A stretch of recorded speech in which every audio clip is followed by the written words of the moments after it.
السلام عليكم ورحمة الله وبركاته.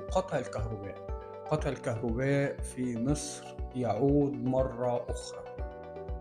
اتكلم عنه طبعا الإعلام الكبير عمرو أديب، واتكلم عنه أحمد موسى، واتكلم عنه كله. انتوا عارفين يا جماعة الغريب في الموضوع إيه، واللي بيضحكني فعلا أحيانا إن هم بيتكلموا دلوقتي حوالين طب أنا الكهرباء والله بتقطع ساعتين وربع لساعتين ونص، فعلا ده موجود عندي. يعني مش هقول إن أنا سمعت ده من بره أو بتاع، خليني أتكلم عندي أنا في بيتي. أنا بتقطع من ساعتين وربع لساعتين ونص يوميا.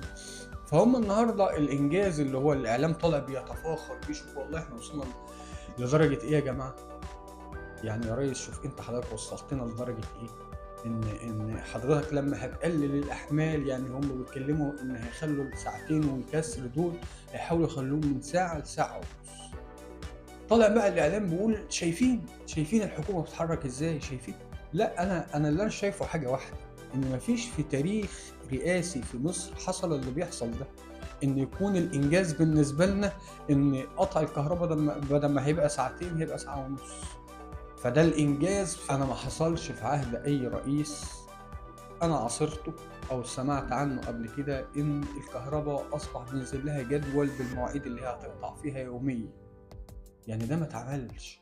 ولما الكهربا قطعت قبل كده يا جماعة في 2013، أنا خلّيها كلمة حق أقولها، فعلًا الدنيا ساعتها قامت. ومش هاذكر بقى لميس مش قد الشيلة ما تشيلش، ومش هاذكر عمرو أديب إن هو اتكلم، ممكن أطلّع لكم مشاهد وفيديوهات وأكيد حضراتكم عارفينهم، لكن ما حدش ادّى الفرصة لحد. يعني كان الكلام ده على مدار 3، 4 شهور عجّزوه. طب إحنا النهارده داخلين في سنة تقريبًا بالضبط في قصة الكهربا، وأصبح الإنجاز بالنسبة لنا إن إحنا لو قللناها من ساعتين لساعة ونُص. فهل يُعقل يا جماعة؟ والله طول ما الحكومة هي الحكومة، خلّيني أقولها كلمة حق ورزقي على الله، طول ما الحكومة هي الحكومة مصر بتتأخّر.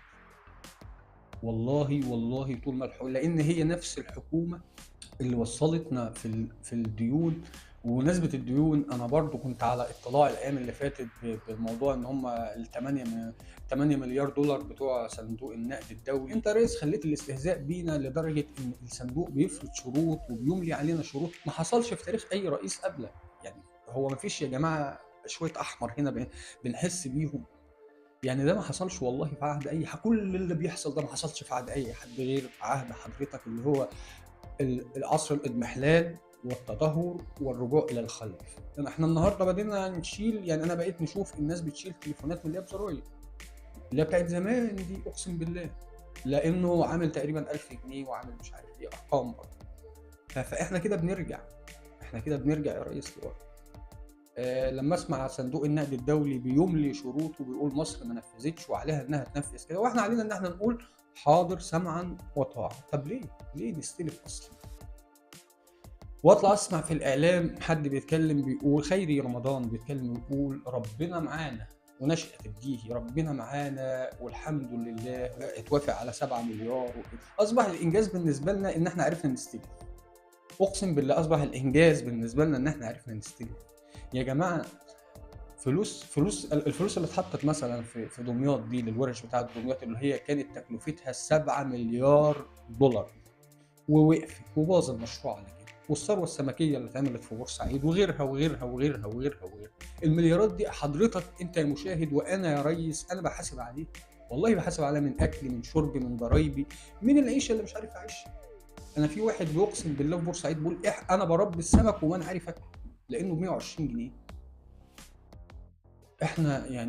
أنا مش عارف إحنا واصلين لحد فين يا جماعة، لكن أنا برضه لا زلت عندي رأيي وباقولها ورزقي على الله. طول ما الحكومة التي تدير البلاد، لإن أنا مش شايف طريقة اختلفت في إدارة البلاد. شايف إن الحكومة هي، شايف إن السياسة هي، والديون بتزيد. يعني نفس السيستم. أهو يا جماعة بالعقل، أنا لمّا يكون معايا شريك بيخسّرني، فكل ما أدخل صفقة لو دخلتها لوحدي أكسب، لو دخلتها مع الشريك ده يخسّرني.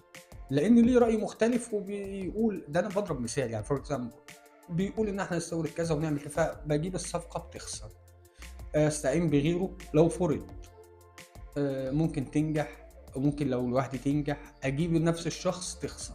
طب العقل والمنطق بيقول إيه؟ إن أنا أفضل أخسر؟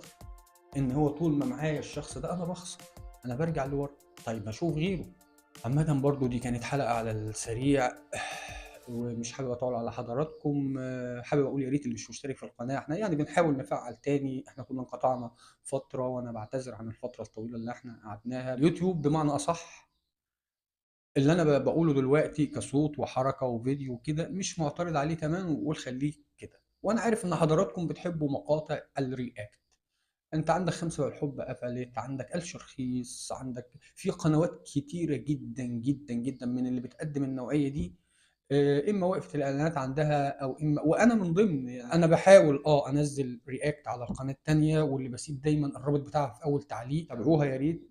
تاني باقول وأوضّح للي ما سمعش، القناة التانية أنا بانزّل عليها مقاطع الreact والقناة دي هينزل عليها برضه مقاطع react، لكن اعرفوا إن هي دي تحدي مع اليوتيوب وفي الحالة دي أنا باخسر.